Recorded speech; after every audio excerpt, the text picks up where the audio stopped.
sois loué, Jésus. Jésus soit loué. Assisi Santo soit loué, Jésus. Jésus soit loué. Assisi Santo soit loué, Jésus.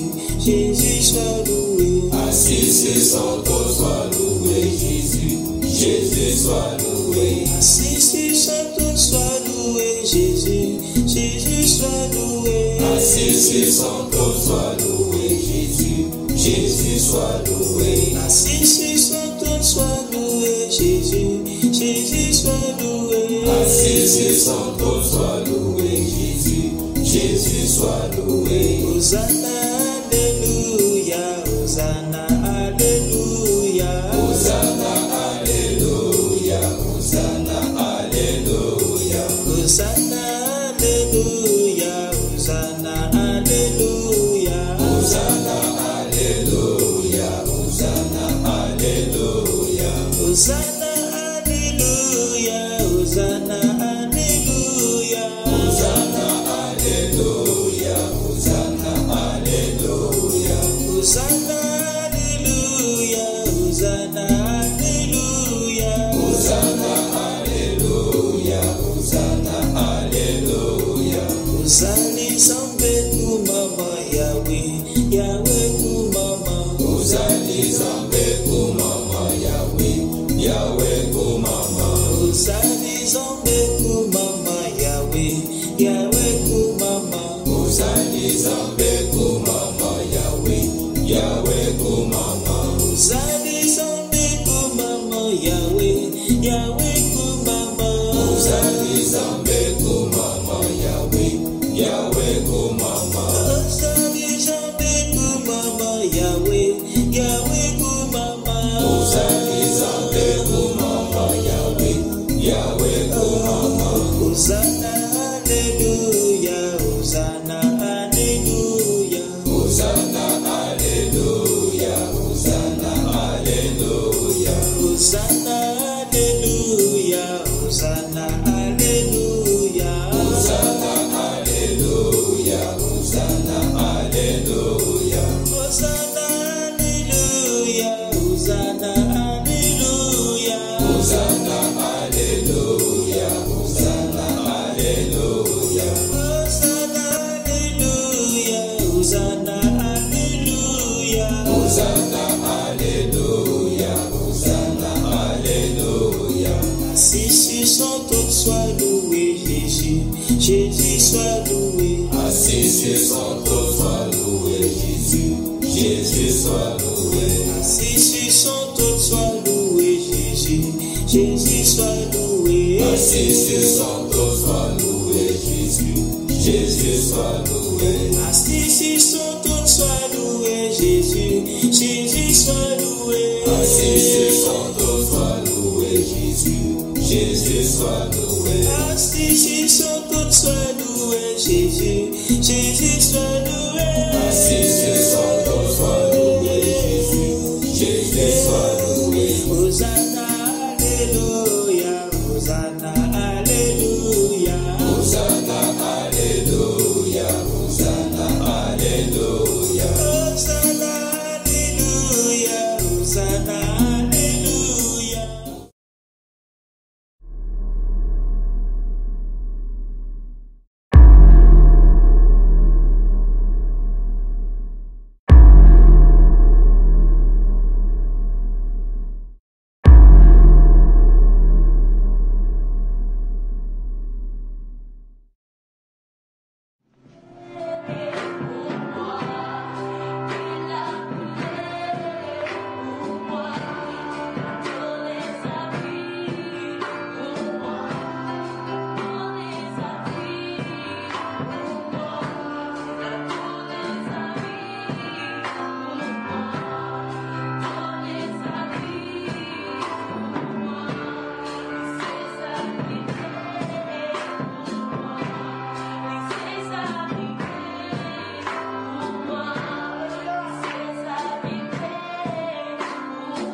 juger, donc tout ministère prophétique. On va lire, si vous voulez bien, dans 1 Thessaloniciens chapitre 5. Si vous avez vos Bibles, hein, pour vérifier si le pasteur Bourget ne parle pas à partir du livre des Mormons, alors, ou du Coran, alors amenez votre Bible. 1 Thessaloniciens chapitre 5 et le verset 20. Il dit, n'éteignez pas l'esprit, ne méprisez pas les prophéties. N'éteignez pas l'esprit, ne méprisez pas les prophéties, mais examinez toutes choses. Retenez ce qui est bon, abstenez-vous de toute espèce de mal. Nous allons parler de ces citations, particulièrement dans la parole de Dieu, donc ils vont nous prouver particulièrement les vues opposées, je dirais le contraste qu'il y a entre l'approche du Nouveau Testament par rapport à la prophétie et au ministère prophétique et donc la pensée qu'il y a dans ces mouvements, ces faux mouvements de prophètes d'aujourd'hui. J'aimerais dire tout d'abord que particulièrement que nous avons besoin d'un esprit de réflexion. Et ces mouvements de faux prophètes veulent anéantir en vous toute résistance à la réflexion. On ne veut pas que vous réfléchissiez, on veut que vous gobiez littéralement ce qui est dit, ce qui est fait, sans aucune critique ni rien du tout. Alors que la parole de Dieu nous demande évidemment donc d'examiner toutes choses, de réfléchir, voyez. Et on a dans la parole de Dieu cette tension, cet équilibre entre ces deux aspects. N'éteignez pas l'esprit, ne méprisez pas les prophéties, voyez, ça c'est le côté expérimental. Donc il y a des prophéties, voyez, il y a l'Esprit de Dieu qui peut travailler, voyez, c'est le côté expérimental. Mais le deuxième côté du verset, c'est le côté analytique, le côté donc de réflexion. Mais examinez toutes choses. Examinez toutes choses. Ça veut dire éprouver, tester, vérifier et retenez ce qui est bon. Ça veut dire accrochez-vous, hein, hold fast, à ce qui est bon. Le côté analytique. On a aussi un autre passage, voyez, où on parle dans 1 Corinthiens chapitre 14 des dons du Saint-Esprit et de l'exercice des dons de ce Saint-Esprit. Ça dit, donc c'est le côté expérimental. Dans 1 Corinthiens 14, on nous dit comment les dons de l'Esprit doivent être, hein, celui qui parle en langue ne parle pas aux hommes mais à Dieu, personne ne le comprend. Et s'il y a interprétation, alors on peut, dans une assemblée, donner un message en langue qui va être interprété. Voyez? Alors ça, c'est le côté expérimental. Mais ensuite, la Bible ajoute, mais que tout se fasse, voyez, c'est-à-dire les dons des langues, interprétation et prophétie, avec bienséance et ordre. Et ordre. Dans les mouvements des faux prophètes, généralement, c'est toujours du désordre. Voyez? Du désordre total, voyez, comme vous l'avez vu tout à l'heure. Là, c'est le côté de la raison. Que tout se fasse avec bienséance et avec ordre. Voyez? Ça va demander, donc, évidemment, un certain esprit de discernement, de sagesse. Ça veut dire d'être capable de juger. De juger. Souvent, vous entendez autour de vous, « Oh, il ne faut pas juger, tout ça. » Oui, la Bible dit juger. Jésus a dit même juger selon la justice. Voyez? Donc, on veut enlever dans l'Église tout sentiment de réflexion. Hein? Il faut faire, nous, personnellement, la différence des choses. Il faut faire la différence des choses. Ça veut dire qu'il faut que vous ayez dans votre cerveau un différentiel. Amen. Si vous n'avez pas de ça sur votre voiture, voyez, vous allez péter le moteur parce que ça ne change jamais de vitesse. Voyez. Il faut que vous ayez un différentiel dans la tête. Et les chrétiens aujourd'hui n'ont pas de différentiel. Voyez. Ils acceptent tout, le moteur ronfle au coton, tout ça, et puis ça ne change jamais de vitesse. Voyez. Il faut faire la différence des choses. Amen, ça peut vous aider à comprendre une image, voyez. Hein? On a aussi dans 1 Corinthiens 14, où il est dit que pour ce qui est des prophètes, verset 29, 1 Corinthiens 14, 29, pour ce qui est des prophètes, que 2 ou 3 parlent. que 2 ou 3 parlent. Dans une réunion, donc, il peut y avoir des prophéties qui sont données. Mais que 2 ou 3 parlent. Pas 4, pas 5. 2 ou 3. C'est-à-dire que c'est dans une réunion, je dirais, à type pentecôtiste, il y a 4 ou 5 prophéties. Vous n'êtes pas en ordre avec la parole du Seigneur.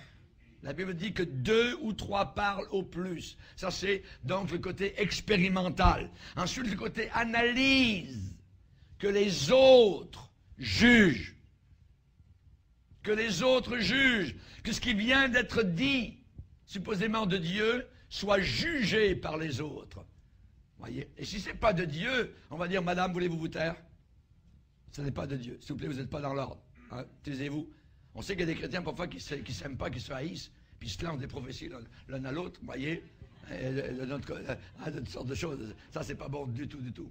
Voyez? Que les autres jugent. Mais pour juger, il faut avoir la maturité spirituelle. Voyez? Il faut savoir ce qui est dit. Donc, l'analyse, cet esprit de réflexion que l'Église doit avoir, que les chrétiens doivent avoir, actuellement, cet esprit de réflexion est étouffé, étranglé à mort par la corde de la pendaison de ces prophètes, de ces bourreaux, ces mercenaires, ces légionnaires du diable, voyez, qui sont remplis d'arrogance, remplis d'audace, sont des manipulateurs, des tortionnaires. Et ces nouveaux prophètes sont remplis d'assurance. La Bible dit que ce n'est pas étonnant parce que Satan se déguise en apôtre, se déguise en ange de lumière. Et ce n'est pas étonnant que les apôtres du diable se déguisent en apôtres de Christ. En apôtres de Christ. Voyez, les ouvriers du diable sont déguisés en apôtres de Christ. Savez-vous que le pape est un ouvrier du diable? Le pape est un ouvrier de Satan, littéralement. Voyez, et beaucoup de prêtres, ainsi de suite. Et vous voyez les effets, vous les reconnaîtrez à leurs fruits, les faux prophètes. Jésus l'a déclaré, voyez. Hein? Et ces nouveaux prophètes, qui sont même à l'intérieur du corps de Christ, ont un mantra qui est constant et qui dit à peu près ça. C'est que Dieu est plus grand que sa parole. Donc, oubliez la parole de Dieu, et là, c'est la prophétie, ce que je viens de vous dire, ça c'est de Dieu, donc oubliez le reste, voyez. D'autres ont dit, Dieu offense nos pensées pour qu'il puisse atteindre nos cœurs. C'est beau, ça. Voyez. Voyez. D'autres ont dit, des faux prophètes, la plupart des chrétiens ont plus de foi dans la capacité de Satan à nous séduire que dans la capacité de Dieu à nous bénir. Hey, c'est fin, ça, comme idée. Voyez. Mais c'est faux. C'est que Satan a la capacité de nous séduire et Dieu veut nous bénir, justement, en révélant les œuvres de Satan, en dévoilant, en donnant le coup de pied sur la pierre pour que les fourmis soient en plein soleil. Amen. Gloire au Seigneur. Donc évidemment, l'effet de ces pensées qui nous sont lancées régulièrement, ce beat constant, c'est de désarmer la capacité du chrétien de prendre de sérieux jugements critiques dont on a tellement besoin aujourd'hui. Dont on a tellement besoin aujourd'hui. Vous voyez? Si vous avez un gars qui vous arrive, là, puis il vous fait asseoir en avant, puis il vous dit, monsieur, vous ne le saviez pas, vous aviez une jambe plus courte que l'autre. Ah ouais? Ben oui, Dieu m'a montré qu'il va vous guérir au nom de Jésus, puis il prend la jambe. Oh non, c'est trop long, recule un peu. On a déjà entendu ça, vous voyez? Mais des folies, les chrétiens, mais ils croient ça. Les chrétiens, c'est merveilleux, tout ça, puis c'est la folie, c'est la folie. Vous bougez un peu d'un côté ou de l'autre, ouais, certainement votre soulier va dépasser l'autre. Il suffit de bouger un peu. Mais les gens croient ça. Les chrétiens sont crédules, avalent n'importe quoi. N'importe quoi. Aujourd'hui, on veut désarmer les chrétiens. Dans leur capacité, je répète, de porter de sérieux jugements critiques. Et on a besoin beaucoup de cela aujourd'hui. Gardez-vous des faux prophètes. Ils viennent à vous en vêtements de brebis. Au-dedans, ce sont des loups ravisseurs, a dit Jésus. Vous voyez? Pierre l'apôtre a dit, soyez sobres, veillez. Votre adversaire, le diable, rôde autour de vous comme un lion rugissant, cherchant qui il va dévorer. Oui. Pierre l'apôtre a dit encore, en parlant des faux prophètes, plusieurs les suivront dans leur dissolution. Dans leur dissolution.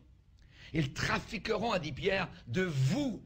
Ils vont faire de vous un trafic d'argent. Par cupidité, ils trafiqueront de vous au moyen de quoi? De paroles trompeuses. de paroles trompeuses. Dieu m'a dit, voyez, j'ai une parole, et ainsi de suite. Et toutes sortes de ce système-là. À un moment donné, un moment actuellement où on a tellement besoin, désespérément, de sobriété, de sérieux, de bien faire attention. On est en train de faire la promotion de l'ivresse spirituelle. Vous voyez, faire n'importe quoi. Ouais. Attends, j'amène mon frère ou ma soeur qui n'est pas sauvé dans ces réunions, il va dire, sors de là-dedans, tu es dans une secte abominable, voyons, il roule par terre, il crache ici, ça n'a pas de sens, c'est quoi cette affaire-là, voyons. Les gens sont séduits par l'idée que, comme ils sont les grands vainqueurs, supposément, des derniers jours, ils pensent que la dernière chose dont ils ont besoin aujourd'hui, c'est du discernement. Et ils ne l'ont pas. Et c'est très dangereux. Très dangereux. Pour eux, à leurs yeux, ils n'ont pas besoin de se soucier de cela. Voyez. Dans la parole, on dit « acquiert la vérité et ne la vends pas. Ne t'en dessaisis pas. » Voyez. Ne la dilapide pas. Garde la vérité. Donc, ils vont réveiller ceux qui sont dans leur ivresse spirituelle. Le Seigneur a parlé de cette sorte d'ivresse dans Matthieu 25, quand il parle de la fin des temps. Dans son discours eschatologique, le Seigneur parle en des termes non équivoques lorsqu'il dit, et je cite, verset 45, « Quel est donc le serviteur fidèle et prudent que son maître a établi sur ces gens pour leur donner quoi? La nourriture au temps convenable. Heureux ce serviteur que son maître à son arrivée trouvera faisant ainsi. Je vous le dis en vérité, il l'établira sur tous ses biens. Mais si c'est un méchant serviteur qui dit en lui-même, mon maître tarde à venir. Hein, l'enlèvement, c'est, j'entends parler depuis des années puis il n'est pas encore arrivé. S'il dit en lui-même, mon maître tarde à venir, et s'il se met à battre ses compagnons, s'il mange et boit avec les ivrognes, dans ces mouvements de faux prophètes, ce sont des ivrognes spirituels. Et ils le disent eux-mêmes, l'ivresse de l'esprit, tout ça. On ne voit jamais ça parmi les apôtres. Saint-Esprit ne nous rend jamais ivre, ou on ne sait pas où on est, ou tout ça. Dans le mouvement de Toronto, Pensacola, il y avait une femme qui est venue en avant, le prédicateur a dit, elle était là, n'importe quoi, elle dit, madame, comment vous appelez-vous? Je ne me rappelle plus, où habitez-vous? Je ne sais plus, je suis dans l'esprit. Attends, c'est la folie, littéralement, ce n'est pas le Saint-Esprit. Ce n'est pas le Saint-Esprit de Dieu. La Bible dit, Dieu ne nous a pas donné un esprit donc de folie, mais un esprit équilibré. Voyez? Un esprit de sagesse. Hallelujah. Ne t'en dessaisis pas. Rachetons le temps car les jours sont mauvais. Jésus a parlé de loup ravisseur. Nous voyons Paul qui a parlé de loup cruel. De loup cruel. Voyez? J'aimerais dire qu'on peut juger tout ministère prophétique. N'éteignez pas l'esprit, ne méprisez pas les prophéties, mais examinez toutes choses, retenez ce qui est bon. Retenez ce qui est bon. Les dons de Saint-Esprit, ce n'est pas un problème, voyez, c'est l'abus. C'est l'abus que les gens en font, voyez. Et nous luttons contre ces abus. Nous luttons contre cela, voyez. Les réactions, les peurs, les craintes, ce n'est pas un problème non plus. Parce que pour ceux qui savent discerner, c'est une affaire simple. C'est une affaire simplement de loyauté envers Dieu et sa parole. Pas plus que ça, voyez. Et évidemment, si nous réagissons contre les excès, contre les dérèglements, alors évidemment on est étiqueté comme étant des gens religieux, des gens réactionnaires, des gens même incrédules. Vous ne croyez pas à l'Esprit de Dieu. C'est dangereux, vous pouvez commettre le péché contre le Saint-Esprit. Voyez. Mais ce genre de péché contre le Saint-Esprit, moi je l'ai commis, ça fait longtemps. Parce que je m'en fous complètement, parce que ce n'est pas le Saint-Esprit. Ce n'est pas l'œuvre du Saint-Esprit. Jésus a dit, il s'élèvera de faux Christ et de faux prophètes. Ils feront de grands prodiges et des grands miracles, au point de séduire, si possible, même les élus. Dans une banque, quand on veut qu'une caissière discerne entre des faux billets de banque et des vrais, on leur fait passer une semaine environ à trier des billets. Et durant les premiers jours de la semaine, ce qu'on leur fait passer entre les doigts, c'est des vrais billets. Et toute la journée, ils passent entre leurs doigts des vrais billets de banque. Les caissières sont habituées à la texture, au toucher, voyez, sont imprégnées de la manière que fait le vrai billet de banque. Et ensuite, à la fin de leur cours, ils passent entre leurs mains des faux et des vrais. Oh! Ils ont tellement été habitués aux vrais billets de banque qu'ils sont capables de discerner les faux billets de banque. Et nous ne discernerons pas toutes les erreurs parce qu'il y en a, c'est rempli des milliers d'erreurs, de faux prophètes, de ceci, de cela. Mais nous, notre devoir est d'être attachés à la parole, de passer et de repasser la parole de Dieu dans notre cœur, comme Marie qui repassait ces choses dans son cœur, comme le prophète Jérémie qui a dit « J'ai recueilli tes paroles, elles ont fait la joie, l'allégresse de mon cœur. Heureux l'homme qui ne marche pas selon le conseil des méchants, mais qui trouve son plaisir dans la loi de l'Éternel et qui la médite jour et nuit. » Voyez, tellement habitué à la vraie chose que lorsque quelqu'un vous arrive avec une chose qui est fausse, non. Il y a une lumière jaune qui s'allume dans votre esprit. Amen. Et vous dites, oh, attention. Attention. Vous êtes tellement habitués à la vérité. C'est ce livre qu'il faut serrer dans votre cœur. Je serre ta parole dans mon cœur afin de ne pas pécher contre toi. Amen. Alléluia. Gloire au Seigneur. Chers amis, quand on croit à Jésus-Christ, on prend au sérieux son avertissement. Il s'élèvera de faux Christ et de faux prophètes. Voyez. Il a dit des faux Christ. Il n'a pas dit des faux Jésus. Des faux Christ. Christ, ça veut dire oint. Oint. Donc on parle ici, voyez, d'une onction. Il y aura des gens, des faux Christ, des faux sauveurs, des faux oints. Une fausse onction sera sur eux. Une onction fausse, voyez, sera sur eux. Jésus a dit, s'élèvera, de faux Christ. Dans le psaume 2, quand le Père va dire, c'est moi qui ai oint mon roi sur Sion, ma montagne sainte. C'est moi qui ai oint mon roi. Et ceux qui ne sont pas oints de Christ, s'ils disent qu'ils sont oints, c'est une fausse onction. C'est une fausse onction. Il y aura des faux Christ et des faux prophètes. Et beaucoup de ces personnes proclament aujourd'hui qu'ils fonctionnent sous une nouvelle onction. Sous une nouvelle onction, jamais expérimentée auparavant dans l'Église. Moi, je ne veux rien savoir de ce qui n'a jamais été expérimenté auparavant dans l'Église. Moi, je me tiens dans le courant des siècles de chrétiens qui ont cru les mêmes choses, les mêmes credos. Je ne veux pas de choses nouvelles. Je me tiens dans la parole de Dieu. Paul a dit, l'évangile que vous annoncez et par lequel vous êtes sauvés, si vous le retenez tel quel, sinon vous auriez cru pour rien. Ne le changez jamais. C'est inchangeable, c'est incontournable, c'est non négociable, la parole de Dieu. Et mon âme est dans la balance. Et je ne veux pas perdre mon salut. Amen. Donc c'est dangereux à la fin des temps. Je ne veux pas de cette nouvelle onction. Pas du tout. Et on sait que Jésus a parlé aussi de faux Christ. Et un faux Christ, c'est rien de plus, c'est rien de moins que quelqu'un qui est oint faussement. Qui est oint faussement.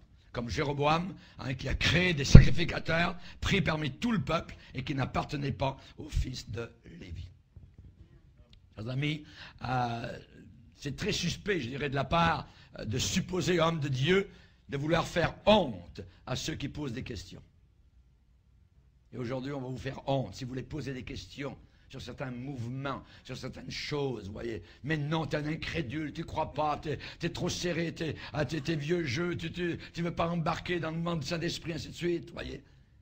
C'est une honte, vous voyez. Supposez hommes de Dieu qui veulent vous faire honte parce que vous posez des questions, parce que vous portez une évaluation critique sur toutes ces nouvelles expériences spirituelles qui sont développées depuis quelques années. C'est très très normal de résister fortement à ce qui peut mettre en danger la vie de quelqu'un, le salut, je dirais, de quelqu'un. Et on devrait au moins demander à chercher à savoir ce que la Bible dit, voyez. Les leaders, par exemple, de Toronto, de la bénédiction de Toronto, qui en réalité était une malédiction, voyez, Pensacola, ou le mouvement prophétique d'aujourd'hui, voyez, eh bien, dans ces mouvements-là, si vous posez des questions, vous allez entendre des invectives les plus virulentes, des reproches les plus durs contre vous, parce que vous posez des questions, parce que vous soulevez des doutes, et évidemment, parce que vous êtes plus avisés que même ceux qui vous enseignent. Alors, imaginez. Où allons-nous? Vous voyez? Il y a un contraste terrible dans la parole de Dieu. Les Béréens, il est dit, étaient de nobles sentiments, parce qu'ils vérifiaient dans les Écritures. Vous voyez? Ils vérifiaient dans les Écritures. Hein? On voit aussi que s'il y a des prophéties, la Bible dit bien que les autres jugent. Que les autres jugent. Si c'est de Dieu totalement, pourquoi on ne peut pas juger Dieu? On ne peut pas juger ce que Dieu dit. Mais la Bible dit que, oui, hein, que les autres jugent, parce que l'erreur peut s'infiltrer vraiment facilement. Oui. Hein, et on sait que certains vont dire devant le Seigneur au jour du jugement, n'avons-nous pas prophétisé en ton nom? Oui. Je ne vous ai jamais connu. Un faux Christ n'est rien de plus et rien de moins que quelqu'un qui est oint faussement. Oui. Et j'aimerais donner quelques lignes directrices dans ce marasme, quelques perspectives dans cette vase gluante. Il y a une différence immense entre le don de prophétie et le ministère prophétique. Très grande différence entre, je répète, le don de prophétie et un ministère prophétique, c'est-à-dire ministère de prophète. Par exemple, l'évangéliste Philippe, il est dit qu'il avait 4 filles vierges qui prophétisaient. Actes, chapitre 21, verset 9. Et au verset suivant, au verset 10, il est dit, comme nous étions là depuis plusieurs jours, un prophète nommé Agabus descendit de Judée et vint nous trouver. Nous avons les 4 filles de Philippe qui prophétisent et nous avons un ministère de prophète qui s'appelle Agabus. Il y a une différence entre quelqu'un qui, pendant un culte d'adoration, voyez, a reçu une parole prophétique. Celui qui prophétise, il édifie, il exhorte et il console. Voyez. Il y a une différence entre cette personne-là et quelqu'un qui assume une position, un office, un ministère d'Agabus, genre Agabus, une sorte d'Élie, une sorte d'Ésaïe, de Jérémie, voyez, hein, mais pour le Nouveau Testament. Dans le don de prophétie, une déclaration peut avoir été faite, donnée pour encourager l'assemblée, le corps de Christ, voyez. Ou bien ça peut arriver que la personne pense, s'imagine avoir une parole, alors que ce n'est pas vraiment de Dieu. Et alors ça peut être corrigé, selon 1 Corinthiens 14, 29, que 2 ou 3 parlent et que les autres jugent. Que les autres jugent. Oui, Dieu peut donner aux chrétiens des déclarations d'encouragement, des pensées, des impressions, une pensée particulière, voyez, et cependant être utilisé pour prophétiser, c'est-à-dire pour édifier, consoler et exhorter. Et cela, évidemment, c'est très loin de quelqu'un qui a l'office de prophète. L'office de prophète, c'est totalement quelque chose de différent. C'est très loin d'assumer, de jouer le rôle de prophète, du Dieu vivant, de se donner, s'attribuer l'office donc de prophète de Dieu. Si quelqu'un a le don de prophétie, voyez, et donc qui donne à cette prophétie, après une interprétation en langue, par exemple, pour l'encouragement donc de l'assemblée locale. Il n'y a pas de problème avec ça. On a beaucoup besoin donc de cela. Mais si par exemple je méprise un ministère de prophète que Dieu a envoyé, c'est très sérieux. C'est très sérieux. Le ministère de prophète, selon Éphésiens 4 et selon Acte 13, dans l'église d'Antioche, il y avait des prophètes. Ouais. Si je refuse le vrai ministère de prophète, qui sont ces prophètes authentiques? Ce sont des gens qui sont remplis du Saint-Esprit et qui sont des interprètes de la parole de Dieu. Le prophète est un prédicateur. C'est pas quelqu'un qui donne des paroles à bric-à-brac tous les soirs, aujourd'hui ici, demain c'est là-bas, puis ainsi de suite. Et puis Madame une telle prend le micro, puis tata, puis il y a ici quelqu'un qui est tata, qui a mal, tata. On voit jamais ça dans la parole de Dieu. C'est très dangereux parce que ça touche le côté divination. C'est très dangereux, vous voyez.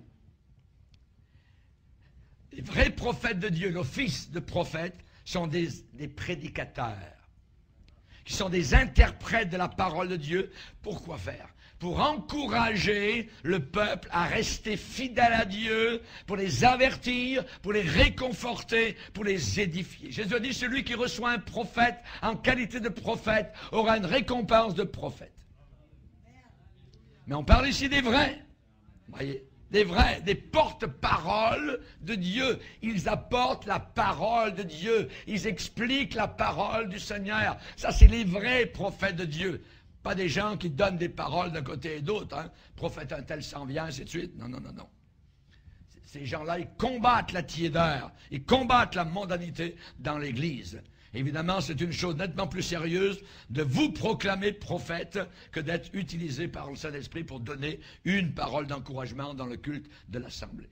Les gens qui donnent une parole d'encouragement par l'esprit de prophétie dans l'Assemblée, ce ne sont pas des prophètes, ni des prophétesses. Ce sont des chrétiens qui donnent une parole de prophétie d'encouragement. Le prophète, c'est une sorte de pasteur, voyez, d'éducateur, d'enseignant qui apporte la parole du Seigneur. C'est complètement différent, voyez. Quand, par exemple, Kenneth Hagin a donné son message, un jour il a donné un message, c'était comment écrire votre propre ticket avec Dieu. How to write your home ticket with God, voyez. Il n'a pas dit qu'il avait trouvé cet enseignement dans les Écritures. S'il l'avait dit, on pourrait débattre son message. Et on aurait pu penser, eh bien, il est sincère, mais je ne suis pas d'accord avec son interprétation des Écritures. Voyez? Mais nous n'avons même pas cette option. Parce que M. Kenneth Hagin a dit, Jésus-Christ lui-même m'est apparu et m'a enseigné cela. Alors maintenant, ce n'est plus une question d'interprétation. Hagin, qui s'est autoproclamé prophète de Dieu, il présente cela comme étant une révélation directement de Jésus-Christ en personne. Alors, qu'arrive-t-il, les croyants? Comment on réagit devant ça? Quand quelqu'un vous dit, c'est Dieu qui m'a parlé, et je vous dis ça, comment, nous qui craignons Dieu, voyez, eh bien, on est forcé de décider. Si je crois que c'est Jésus-Christ qui lui a dit cela, alors je suis lié à vivre avec ça. Il faut que je vive avec ça, à croire tout ça. Mais cependant, si Jésus-Christ ne lui a pas dit cela, ou bien cet homme ment au nom du Seigneur, ou deuxièmement, il a vraiment eu une expérience spirituelle, mais il s'est trompé sur la source de l'expérience. La source. Si c'est vrai, quel esprit est apparu à Hagin pour l'enseigner? Vous voyez? Quel est cet esprit qui s'est dit être Jésus-Christ? Si vous avez quelqu'un qui vous apparaît dans votre chambre, dans le coin de votre chambre, voyez, c'est un ange, dites-lui, montre-moi tes mains. Montre-moi tes mains. Voyez? Parce que les démons se montrent aussi. Et ils se font passer pour des anges. Même il peut prendre un corps, une voix de femme et une figure de femme. Le diable l'a fait avec Bernadette Soubirous à Lourdes. C'est un démon qui est apparu à Bernadette Soubirous pour voler l'adoration qui revient à Jésus-Christ pour le donner à ce démon-là, qui s'appelle Marie. Quand les gens nous arrivent avec des songes, des rêves, des révélations, voyez, avec des interactions avec les anges, quand les gens nous disent « je suis allé jusque devant le trône de Dieu », voyez, nous sommes forcés de faire de grandes décisions. Ou bien elles sont on, ou bien elles sont off. Ou bien elles sont de Dieu, ou bien elles sont du diable. Pas compliqué. Il n'y a pas de lieu médian.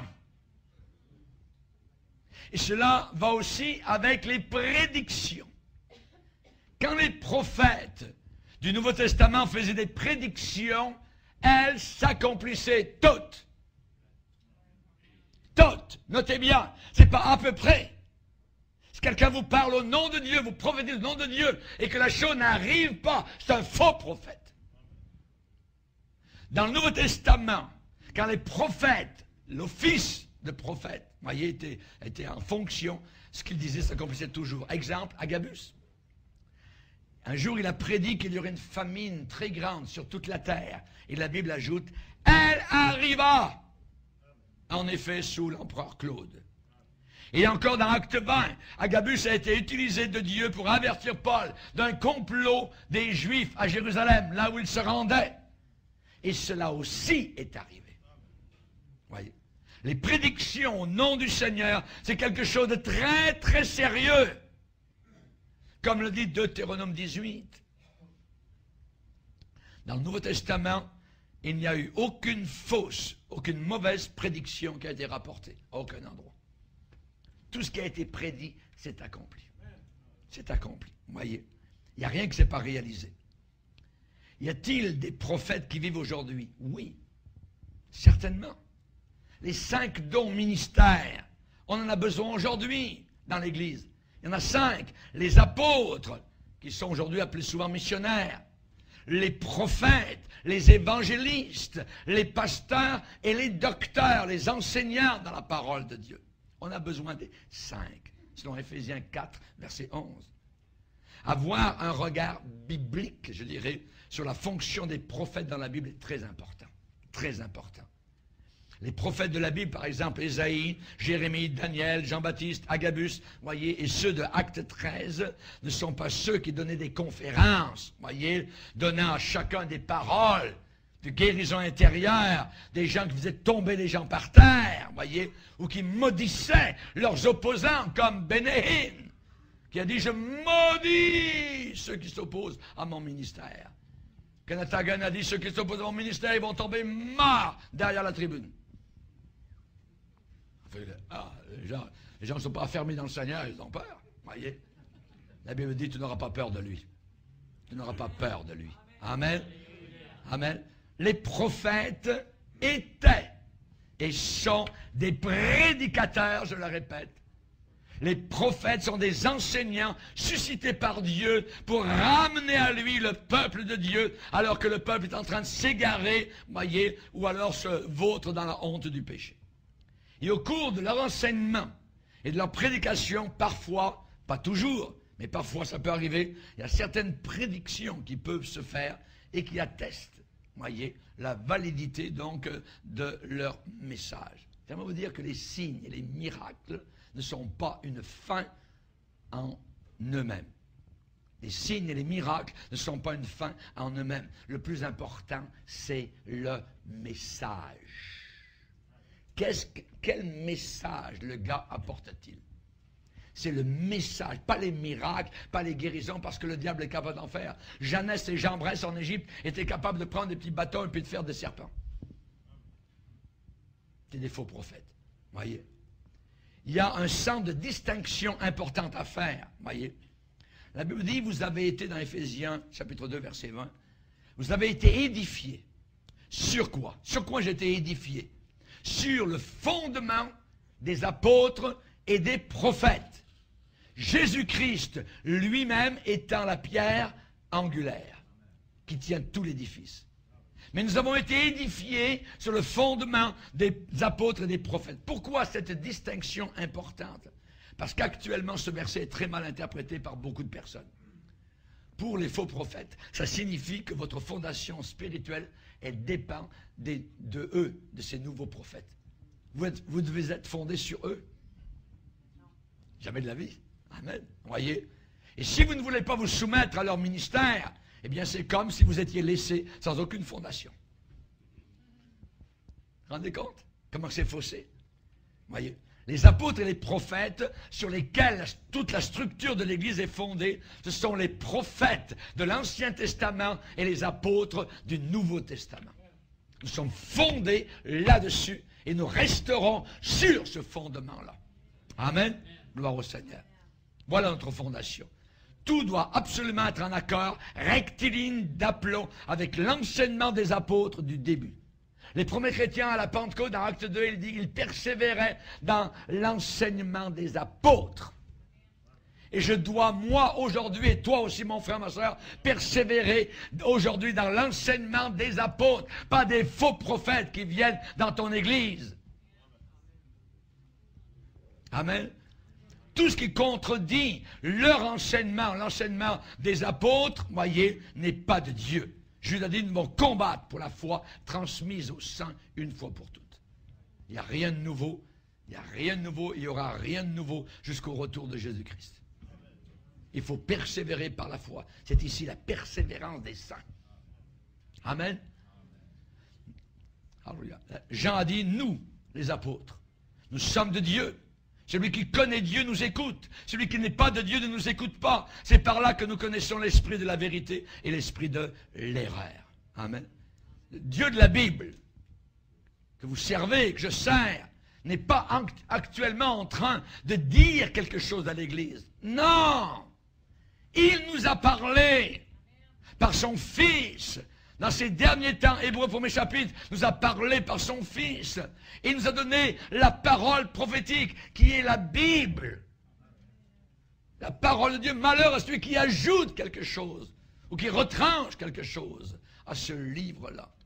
Heureux celui qui lit et entend les paroles de la prophétie et qui garde les choses qui y sont écrites, car le temps est proche. Rendez compte quand Pierre, Jacques et Jean étaient sur la montagne de transfiguration, que Jésus était transfiguré dans sa gloire, ils l'ont vu glorieux, avec des vêtements éclaboussants comme la lumière de 1000 soleils.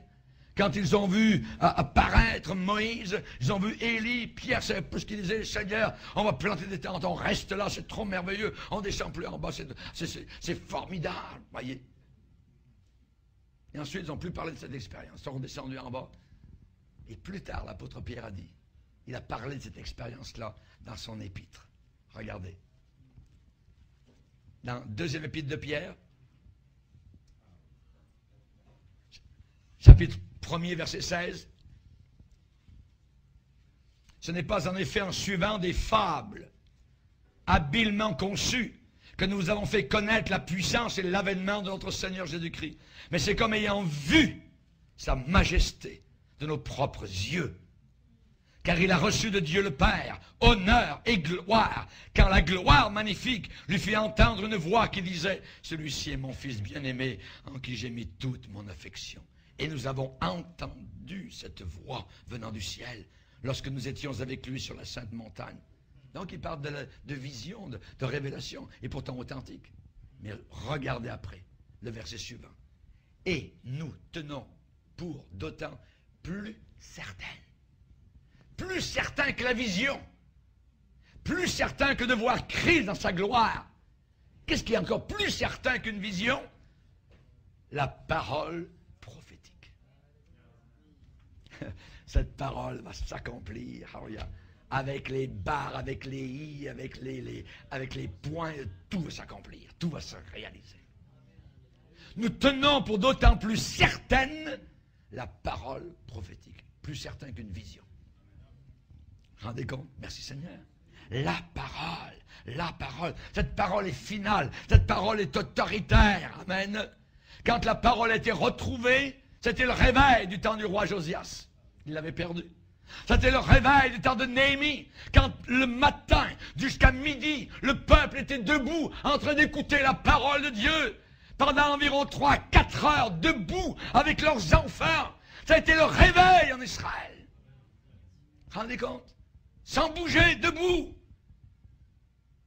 Et le prédicateur n'a pas dit, asseyez-vous. Non. Il ne voulait même pas s'asseoir. L'Esprit de Dieu, j'avais soif. Ils n'avaient pas entendu la parole depuis longtemps. C'est la parole. Quand il y a eu un réveil de la réforme du temps de Luther, de Wycliffe, ça a été un réveil de la parole qui a été retrouvée. Amen. Gloire au Seigneur.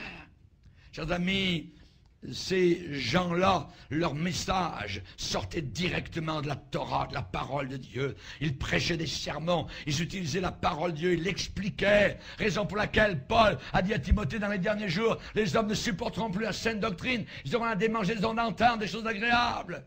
Se donneront une foule de docteurs, d'enseignants, de faux prophètes. Ils détourneront l'oreille de la vérité, se tourneront vers des fables, des histoires à dormir debout. Toi, prêche la parole. Prêche la parole. Amen. Prêche la parole. Il y a eu des faux prophètes. Il y aura parmi vous des faux docteurs, des faux prophètes. Chers amis, c'est extrêmement important pour nous. Amen. Quand les apôtres disaient examiner toutes choses, éprouver les esprits pour savoir s'ils sont de Dieu. L'homme spirituel juge de tout. La parole de Dieu juge les sentiments et les pensées des cœurs. Les Béréens examinaient chaque jour les Écritures. Oui. Chers amis, il y a 2 tests pour les prophètes. 2 tests. Il y en a un qui se trouve dans Deutéronome 18. C'est le plus simple des deux et le plus direct. Dans Deutéronome 18, verset 22, « Quand ce que dira le prophète n'aura pas lieu, il n'arrivera pas, ce sera une parole que l'Éternel n'aura pas dite. C'est par audace que c'est par audace que le prophète l'aura dite, n'aie pas peur de lui. » Ça veut dire par audace, par présomption, par orgueil, par prétention, par témérité, par vanité. C'est très simple. Les prophètes de Dieu authentiques leurs paroles sont à 100% exactes, justes, précises et fidèles à la parole de Dieu. Ça, c'est les vrais. Que celui qui a entendu ma parole rapporte fidèlement ma parole. Pourquoi mêler la paille au froment? Dieu veut que son troupeau soit capable de dire tout de suite qui est de Dieu et qui ne l'est pas. Le Seigneur ne nous donne pas ici un test difficile, confus, ambigu, on ne sait pas trop, énigmatique. Voyez, non.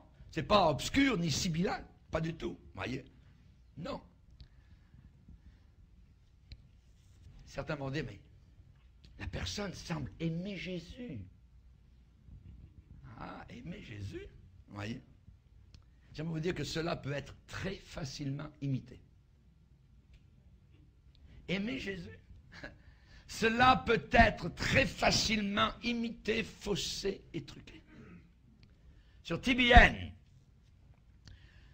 Paul Crouch et sa femme Jane ont interviewé un prophète qui s'appelait John Hinkle. H-I-N-C-K-L-E. Il a prédit en 1994 que le 9 juin, cette année-là, tout le mal et la méchanceté seraient effacés et ôtés de la terre. C'est mot exact. All evil will be ripped off of the earth. 9 juin. Oui, 1994. Évidemment, le 10 juin était évident pour tous que c'était une fausse prophétie. Cet homme semblait tellement sincère, tellement rempli d'amour. Les faux prophètes n'ont pas des crocs acérés. Vous voyez? Non. Les faux prophètes ne portent pas des capes noires très longues. Vous voyez? Non. Ils sont déguisés en apôtres de Christ. Ils sont déguisés en brebis. Il faut lever la peau. Et ça sent le loup. Oui. Et ça sent le loup. Beaucoup de personnes ont été séduites, désillusionnées. Certaines personnes ont même perdu leur foi. Pourquoi? Parce qu'ils ont toléré des faux prophètes. Ils ont enduré, ils ont excusé des faux prophètes. Ils ont voulu être larges d'esprit, indulgents. On n'a pas voulu être étroit, intolérant, ni intransigeant. Ah oui. De temps en temps, on met la cassette. Le jour où le prophète est venu, même ça fait 5 ans qu'il est venu, mais on va s'encourager. On est lié. La personne est liée exactement comme quelqu'un est lié par la parole d'une cartomancienne ou d'une sorcière qui vient de vous lire les lignes de la main. Et vous avez besoin d'une délivrance de ces faux prophètes à l'intérieur de l'église pentecôtiste, évangélique ou baptiste, et ainsi de suite. Les prophètes eux-mêmes, dans beaucoup de cas, après avoir barboté dans la piscine des voyants, sont intoxiqués par le pouvoir que beaucoup de personnes leur attribuent. Et ils ont fait naufrage par rapport à la foi. Chers amis, c'est le premier test, voyez. Alors souvent, ces gens-là, quand la prophétie n'arrive pas, ils sont assez séducteurs qu'ils ont renversé la responsabilité de leurs fausses prophéties, qui ne sont pas accomplies, voyez, et ils ont dit, eh bien, c'est que les personnes à qui la prophétie était annoncée n'avaient pas assez de foi. Pas ma faute, voyez, ainsi de suite. Les faux prophètes, les traîtres, ils ne prennent même pas la responsabilité. Madame, ce n'est pas arrivé parce que vous manquiez de foi. Mais pourtant, c'était de Dieu.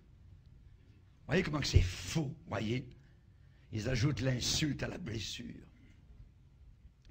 Le deuxième test, c'est Deutéronome 13, versets 1 à 5. Deuxième test, Deutéronome 13, versets 1 à 5. Vous êtes fatigués? Même si je vous fatigue, moi ça me bénit. Alléluia. Gloire à Dieu. Amen. Deutéronome 13, verset 1er. S'il s'élève au milieu de toi un prophète ou un songeur qui t'annonce un signe ou un prodige et qu'il y ait accomplissement du signe ou du prodige dont il t'a parlé en disant « Allons après d'autres dieux, des dieux que tu ne connais pas et servons-les », tu n'écouteras pas les paroles de ce prophète ou de ce songeur. Pourquoi? Car c'est l'Éternel, votre Dieu, qui vous met à l'épreuve pour savoir si vous aimez l'Éternel, votre Dieu, de tout votre cœur et de toute votre âme. Vous irez après l'Éternel, votre Dieu, vous le craindrez, vous observerez ses commandements, vous obéirez à sa voix, vous le servirez et vous vous attacherez à lui. Ce prophète ou ce songeur sera puni de mort, car il a parlé de révolte contre l'Éternel, votre Dieu, qui vous a fait sortir du pays d'Égypte. Amen. Donc nous voyons ici que pour le deuxième test, pour discerner un faux prophète d'un vrai prophète, c'est un test qui est plus subtil. C'est un test qui possède une différence. Supposez que vous avez un prophète dont les prédictions arrivent. Dont les prédictions arrivent, voyez, et se réalisent. Et ces paroles données aux gens semblent, je dis bien exactes et précises. Et il semble même avoir, posséder la puissance de guérir les malades. Et les gens obtiennent des résultats. Il semble que les gens sont secourus. Voyez. Pouvons-nous, question, pouvons-nous assumer automatiquement que tout est bien? Pas toujours. Pas toujours. Pas nécessairement. Question qu'on peut se poser, est-ce que Dieu bénit et approuve ce ministère? Et Deutéronome 13 nous parle de ce problème. S'il s'élève du milieu de toi un prophète ou un songeur, un dreamer of dreams, un rêveur, voyez. Aujourd'hui, on a des églises qui s'appellent des dream centers, voyez, des centres de rêve. Voyez. Ils sont partis là-dessus. Très dangereux. Moi, je vais dans la réalité. Il est évident que très peu de faux prophètes entrent dans une église chrétienne et annoncent « Hey, les chrétiens, allons après d'autres dieux. » Non, ils ne disent pas. Ils ne disent pas. Voyez, servons-les. Je suis convaincu que la plupart des faux prophètes ne savent même pas qu'ils conduisent les gens après d'autres dieux. Ils ne savent même pas bien souvent qu'ils sont en réalité de faux prophètes. Et c'est encore plus terrible. Il y a un principe dans Deutéronome 13 à faire bien attention.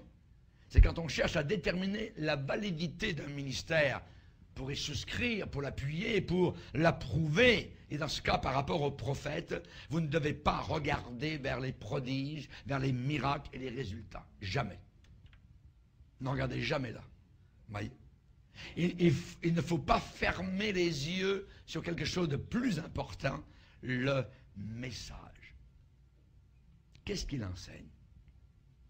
Quel est l'enseignement? Est-ce que Jésus est élevé? Est-ce que la croix est élevée? Est-ce que le péché est dénoncé? Voyez. Donc, il faut se rappeler que les guérisons, miracles, prédictions et d'autres résultats d'un soi-disant ministère ne sont, je dirais, pas l'attestation du message. Le message. On a prophétisé, je ne vous ai jamais connu. Je vous ai jamais connu. On a fait des miracles. On a chassé des démons. Je ne vous ai jamais connu. Donc on voit que ce n'est pas là qu'il faut regarder. C'est le message. C'est le message, vous voyez, qui est très important. Et aujourd'hui, l'emphase dans l'église chrétienne, c'est quoi? Vous aurez des miracles, venez! Vous voyez? Beaucoup, l'emphase est sur le sensationnalisme, vous voyez? Les miracles spectaculaires et des promesses. On vous promet des miracles. On vous promet des miracles. Deutéronome 13 devrait nous alerter au fait que parfois Dieu va permettre aux faux prophètes de se lever et il sembleront que la marchandise est livrée. C'est très dangereux, mais c'est Dieu qui est en train de tester et d'éprouver son propre peuple. C'est l'Éternel qui vous met à l'épreuve pour savoir si vous allez souscrire à cela, croire à cela. Oui. C'est un test que Dieu, parce que Dieu demande de nous éloigner, voyez, pour savoir si on aime l'Éternel. Aimer Dieu, voyez. Comment savez-vous que vous aimez vraiment Dieu? Ah, il aime le Seigneur. Ah, elle aime le Seigneur. Ça ne veut rien dire. Jésus a dit, aux yeux de Dieu, l'amour est traduit par fidélité, intégrité, loyauté. C'est ça l'amour. Si vous m'aimez, gardez mes commandements. Gardez mes commandements. Ah mais je ressens ça, les frissons, ça. Ah mes cheveux, on dirait qu'ils sont tous en l'air. Dieu doit être là. Ça ne veut rien dire. Ouais. Ça ne veut rien dire. Dans Jean 14, Jésus a dit, celui qui a mes commandements et qui les garde, c'est celui qui m'aime. Amen. Parce que tu as peu de puissance, tu as gardé ma parole, j'ai mis devant toi une porte ouverte que personne ne peut fermer. J'aimerais vous parler d'un homme qui est un faux prophète. C'est un exemple assez flagrant, c'est pour ça que je vais le prendre. C'est William Branham. Peut-être certains connaissent les Branhamistes. Comme aujourd'hui, comme à l'époque de William Branham, on minimise actuellement les enseignements des nouveaux prophètes et on maximise leurs prétendus miracles et prodiges. Nous avons tellement le cœur ouvert aujourd'hui, on est tellement large, tellement tolérant et généreux, que même quand un prophète fait une prédiction inadéquate, inexacte, infidèle, incorrecte, voyez, ou alors que la personne apporte un enseignement qui ne tient pas la route par rapport à la Bible, voyez, qui ne concorde pas du tout avec la parole de Dieu, nous reconnaissons que, parfois, il peut être en dehors de la canche, mais son cœur est à la bonne place, et Dieu semble approuver parce qu'il possède la puissance. Il y a des malades qui sont guéris. Les pentecôtistes, les évangéliques, les charismatiques, semblent aujourd'hui contourner cela continuellement. J'ai été pasteur pentecôtiste et j'ai vu dans le monde pentecôtiste des erreurs depuis 40 ans. Et les pentecôtistes, officiellement, ne reconnaissent jamais leurs erreurs. Jamais. Ils sont dans des mouvements faux, ils rentrent à fond, 100 000 à l'heure, ils en ressortent, et jamais ils vont dire on se repent devant le Seigneur. Jamais. William Branham est un exemple très clair de test de Deutéronome 13. Il y avait beaucoup de guérisons dans les milieux pentecôtistes dans les années 40 et 50. Il y avait seulement un problème avec M. William Branham, c'est son enseignement. Son enseignement. Et j'ai parlé tout à l'heure que le plus important, ce n'est pas les miracles, c'est l'enseignement. Alors, les pasteurs pentecôtistes, comme il y avait beaucoup de miracles, son ministère l'ont invité. Mais ils l'ont demandé une chose, il ne faudrait pas que tu enseignes. On l'a découragé d'enseigner. On lui a dit, tiens-toi-en aux miracles, aux signes, aux prodiges, aux guérisons, aux supposées paroles de connaissance, mais tais-toi sur ce que tu crois. Pourquoi? Pourquoi ils ont dit ça? Parce que dès que M. Branham commençait à partager ce qu'il croyait, les gens étaient très, très nerveux.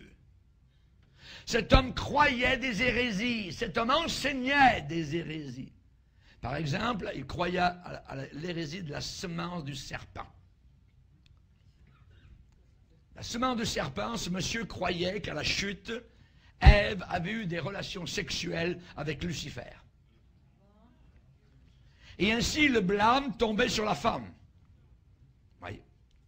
Et de cette union illicite avec Satan est né Caïn. Et au travers de la descendance de Caïn sont venus les méchants qui sont avec nous aujourd'hui. Voilà ce qu'enseignait cet homme. Ensuite, il enseignait la doctrine de Jésus seul. Jésus seul, c'est-à-dire qu'il a déclaré que la Trinité n'existe pas. Il a dit même que la Trinité était du diable et qu'il fallait baptiser les gens uniquement la formule au nom de Jésus. Ne croyez pas à la Trinité. Pourtant, dans Matthieu 28, il est dit, faites des disciples, baptisez-les au nom du Père, au nom du Fils et au nom du Saint-Esprit. Mais lui, il ne croyait pas ça. Ensuite, il enseignait les 7 églises d'Apocalypse et il disait que c'était 7 dispensations différentes époques de l'histoire de l'Église, mais son nœud, sa vraie twist, je dirais, dans cela, c'est que c'était lui qui était l'ange de la 7e Église de Laodicée. Ensuite, il a dit que l'enlèvement allait avoir lieu en 1977. Il a dit aussi, il croyait dans la Bible du zodiaque. Comment ça aller un peu plus loin? C'est-à-dire avec les étoiles, il croyait à ça. Il croyait dans les pyramides, les puissants des pyramides d'Égypte. Et il a dit que la Bible du zodiaque, les pyramides d'Égypte, c'était toutes des formes de la parole de Dieu. Il a dit aussi que pour être sauvé, il fallait absolument parler en langue. Et en plus, il a ajouté, il croyait qu'il n'y avait pas du tout d'enfer éternel. Mais il y avait des miracles inimaginables avec son ministère. Il disait que, comme aujourd'hui encore, que beaucoup de gens ont repris ces enseignements, pouvaient créer des choses par votre parole. Les fils de Dieu manifestés, les mouvements de cela aujourd'hui, eh bien, ils ont eu leur début dans les enseignements de Branham. Cet homme-là, un jour, on a pris une photo sur lui, et il y avait un halo autour de sa tête. Dans la photo, il y avait un halo. Comme dans l'occultisme. Comment pouvez-vous mettre en doute un homme qui a un halo autour de lui? La Bible dit, éprouvez les esprits. Éprouvez les esprits. Cet homme, William Branham, avait la capacité de dire la bonne aventure. Il avait la capacité de mesmérisme, c'est-à-dire le magnétisme. Il avait la capacité de magie. Et en même temps, il possédait les caractéristiques de chrétien. Mais toute son œuvre était cachée derrière un écran de mots et de paroles chrétiennes. Ses deux parents croyaient à la bonne aventure. Il était chargé, c'était un homme chargé d'occultisme, de très bonheur. Il entendait des voix, des visions, des vents, comme Jeanne d'Arc, et ainsi de suite, et Bernadette Soubirous à Lourdes. Il a déjà dit un jour à un auditoire, j'ai eu des expériences de vision depuis mon enfance. Je vais vous dire une chose, c'est que les dons de Saint-Esprit ne sont pas donnés à quelqu'un à sa naissance. Les dons de Saint-Esprit sont donnés après la nouvelle naissance spirituelle, après la repentance. Amen. L'opération de son don, un exemple. C'est un monsieur qui faisait beaucoup de miracles et qui parlait un peu de Jésus, tout ça. Ouais. À Zurich, en Suisse. Il a appelé un jour un jeune homme sur l'estrade. Il l'a fait monter sur l'estrade. Il a demandé au jeune homme, est-ce que nous nous connaissons l'un l'autre? Le jeune homme a dit non, je ne connais pas du tout, la première fois que je viens à vos réunions, pas du tout. Ensuite, William Branham lui pose la question, avez-vous une lettre